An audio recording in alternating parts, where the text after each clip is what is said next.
Linawin ko lang, it is an increase to 15% from 14%, Jackie. So, yung 14% contribution rate na umiiral before 2025, naging 15% na. Ngayong 2025, ang hatian ng contribution rate ay 10% sa employer. Last year, it was 9.5%.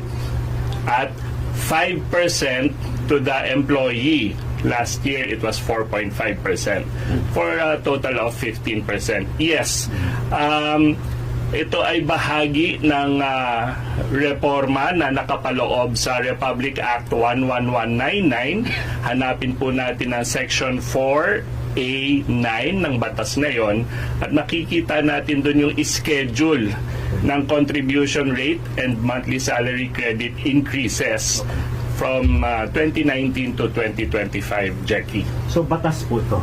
Batas yan na nung in-implement namin yung first tranche noong 2019, nasabi na rin namin noong 2019 na may schedule of contribution rate and MSC increases every 2 years na nakapaloob sa batas, Jackie. Sir, every 2 years yung increase. Sir, parang may nagsabi last year daw yung 14? Yes. Or is it may break po or because of the pandemic? It's every other year starting 2019, Jackie. Noong 2019 naging 12%. Noong 2021 naging 13%. Noong 2023 naging 14% at ngayon 2025 15% na. At iyan na yung last tranche of contribution rate and MSC increases under this law. Ibig sabihin yung bago yung sa last time, noong 2023, yung dating 13% na contribution rate, naging 14% na contribution starting 2023. Ngayong 2025 na, yung huling tranche, 15% na yung contribution rate. Sabihin na lang natin 10,000 ang buwanang kita ng manggagawa.